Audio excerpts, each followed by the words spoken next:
All right, so this is part 2 of the ellipses. Ellipses not using perspective.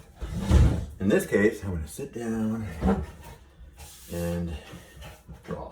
So basically, last video we broke this down, set up the structure to draw the ellipse. This is what we're making. And you can kind of see I put a darker value here. I haven't put the darker value here yet. I'm going to show you that in the video. So that's kind of the second part of putting the ellipses in. And right now I'm using I have 3 pencils. You probably can use these 3 pencils. An H, an HB, and a B. Think of this 1, 2, 3, 1 being the hardest, 2 being the middle, 3 being which is a B, the softest. B's for the very last part. I'm going to put it over there. H is what I'm going to use, and HB would be for the second. So right now, because I remembered where my X's are, I'm not going to put an ellipse in there. That's the 1/2 inch dividing point right here. So right here. And a couple things. When I'm putting my ellipses in, if you kind of can see my arm moving right here, my wrist is locked. I'm sliding back and forth on this paper. I'm also drawing flat. It's not easy to draw ellipses like this. It's a little awkward for your body and your wrist. I mean, you're going to have to in some cases. But once you establish, when you're drawing from observation, the rectangle and the crosshairs, what I'm drawing in right now, then you can kind of lay this down flat and put in your ellipses. So you can kind of see, like, this is an easy movement for me. It's just an arc. All I'm doing is just making a nice little arc going across. These arcs get a little bit less of an arc as you go down because they get smaller and smaller. And what I do next is I just rotate the drawing. And then I just remember where the center of the arc is, and I do the same thing.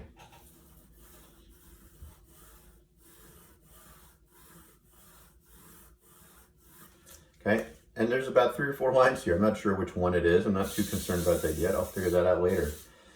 And this is where you're gonna have to maybe use your wrist a little bit. You're gonna do these little mini arcs here, but you're just trying to make a little arc right there, equal on both sides of the dividing line in the center. Turn around this side. Notice I'm turning the paper, I'm not turning my body. And I do the same thing here. Excuse me. Now I turn it right side up, and I'm going to think about this quadrant right here. It's another reason why this is broken down into quadrants. It's once you figure one quadrant out, you can apply that same kind of, it should mirror all the other 3 quadrants, so you can apply the same approach. You're also looking at the negative space. If you look at this one, this would be the negative space right here. It should be equivalent on the other side. I don't want you to fill this in like I'm doing. This is just for the video demonstration. It should be the same up here, the same up here. So at the same time, when you're drawing in your line, you're simultaneously looking at the space on the other side to see if it's pretty similar to this here. All right, so the first one that you put in is kind of the one that's going to start everything. And I always like to go to the top left-hand corner. If you're left-handed, you might want to start with this corner. It might be just a little easier. But if you're right-handed like I am, it just feels this is more natural. So I have a nice like curve. It's an ellipse, just so you understand how to draw an ellipse. It never flatlines, meaning it never follows that line. So it shouldn't flatline. That's a flat line. And it shouldn't point. So a flat line would kind of be like this, right? That's not a good ellipse. And it shouldn't point. That is not a good ellipse. An ellipse is always curving, and it's symmetrical on both sides, symmetrical up and down. You could argue that point when we start to draw in perspective, but that's not how we're going to go about observational drawing. It's just too much to take in. So we're going to go, this is the approach you're going to use when you're drawing from observation. So you can kind of see I'm just kind of connecting. I'm going to turn my drawing around this way. And remember I had like 1, 2, 3, 4, 5 lines here. I'm just going to maybe pick one in the center.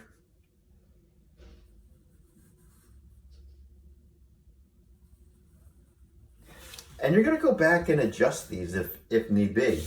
I will say these 2 first ellipses are easier to draw because they're bigger. once we start getting down to here, they're going to get more difficult. So you can kind of see that I connected this here. Now, when the line starts going towards this area here, it should just graze around the center part and then start to deviate from that line and then come down here. It should graze the center part where the line intersects, and then it should kind of turn back out, and the same all the way around. And once you do that, you have this nice solid elliptical form. And you're going to do this, as I said, draw here, and then you're going to do it down there as well. This practice makes perfect. It's nice to do each one twice. It's nice to take your time and really focus on it and not whip these out. Do not do this super fast. It should take you some time. The whole thing should take at least 3 hours. So again, I'm making my arcs right now.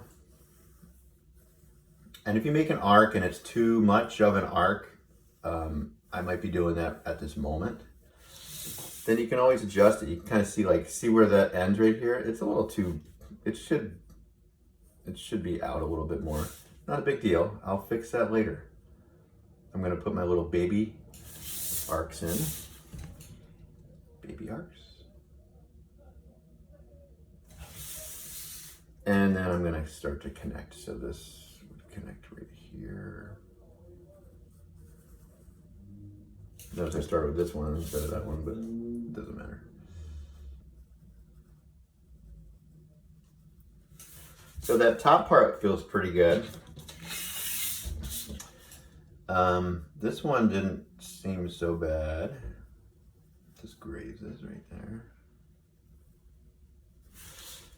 And this one I already kind of corrected it a little bit. That was pretty easy. Okay. Done. And I'm going to finish these two, and then I'm going to go back in and darken one of these and then do the third layer. And I'll show you how to do that, and that's using these other two pencils.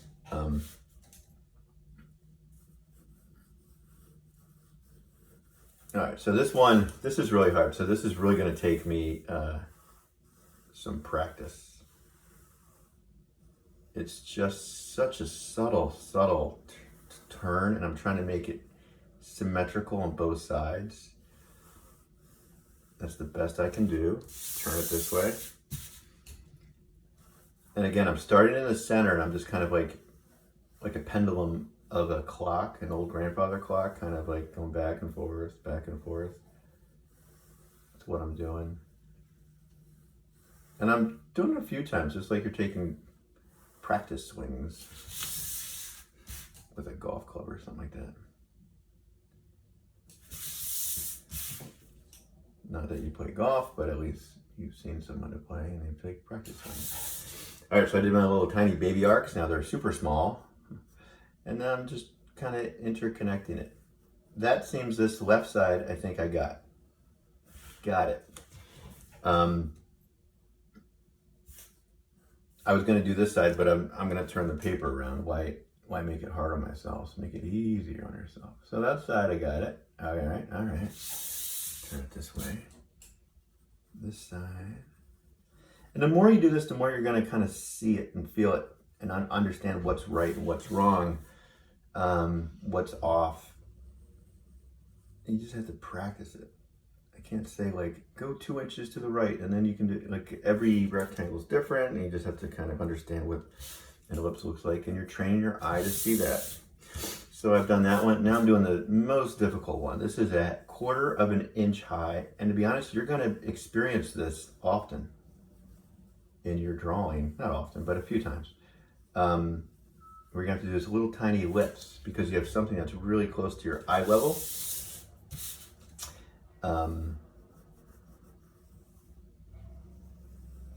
It's actually hard to see this because there's so many lines that are condensed, but you can kind of see it a little bit. Baby arcs. Baby arcs. And I can't stress enough that it is so important to make sure this line that I'm putting these little tiny arcs on is in the center, because this one doesn't look like it's totally in the center. It looks like it's actually going down. So I'm going to move this up. I'm just going to kind of correct that. All right, so now I'm going to connect this guy. Connect this guy. Oops. I should just connect to this guy. Connect this guy. And this one you might say, oh, this one feels like it's flatlining quite a bit really fast. If that happens, just make that adjustment. You can kind of see like this one here on the top left is probably my most successful one. And if you look in here, this is all filled in. It's like a negative space. That's why later on, you're going to erase, perfect, and use this guy. So basically, that's the 5 ellipses that you're going to put in, and you're going to put another 5 in here. This line represents what an ellipse would be if you were looking at it at eye level. You wouldn't see the top or the bottom. You would just see a line. All right, so now I'm going to take my HB, which is one step up from an H, and I'm going to go in here. You want to make sure it's sharp. And then you can go in here, instead of erasing at this moment, you can just kind of like try to go right on the line where you think it's correct. It might be between 2 spots.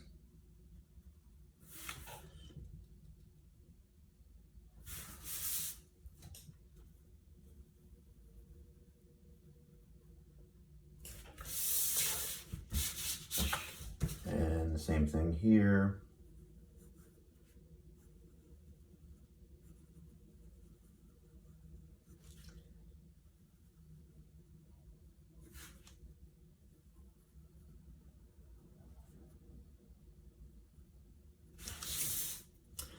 And then the same thing here. This probably is boring for you to watch, but when you're doing it, it's kind of challenging, it's kind of fun. All right, so that's a little darker, right? And a little bit more committed in terms of clarity of what the lines I'm picking. Now I'm going to use my B, sharpen this baby, and let's put it in.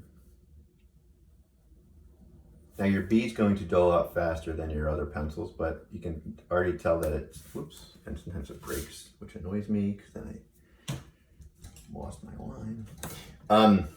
You're going to use this quite a bit too.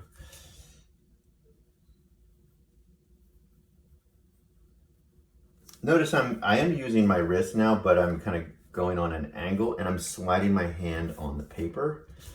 If it starts to smear down here, you can just use a piece of printing paper and rest your hand on top, and that way you won't smear your drawing. Make sense? All right, so I'm gonna go back over here, start to perfect this.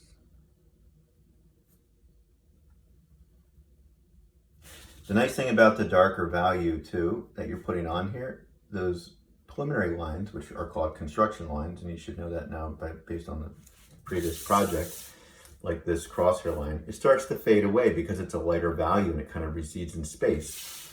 And it's just another form of atmospheric perspective, even though it's not a thing that's going back in space, but the same theory applies.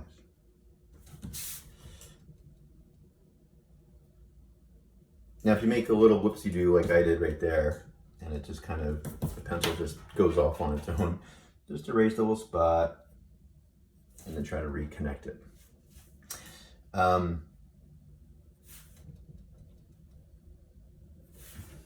And start with the big one and work your way to the small one. Don't start with the most difficult first. You need to kind of learn how these, the curves and as you get smaller and smaller, it becomes more and more challenging.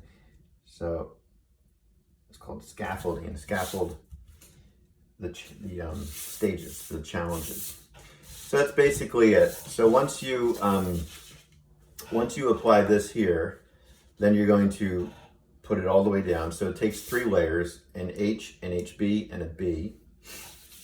And your H is used to draw the original kind of design. And then you're going to repeat the same thing down here. So on one of these, I'm going to photograph this and put it up, but just a reminder, it's 6 inches across. You start off 1 inch down. The first ellipse is 2 inches wide.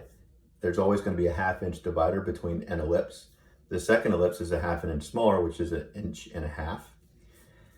1/2 inch divider, 1 inch ellipse, 1/2 inch divider, 1/2 inch ellipse, 1/2 inch divider, 1/4 inch ellipse.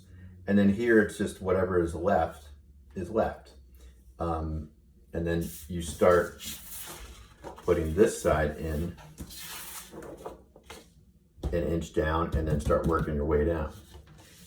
So if there's any questions, let me know. And there's going to be another part 2 when we start working with perspective. It's the same approach, except the ellipse is going to be a little bit condensed because of the perspective approach. All right, let me know if you have any questions.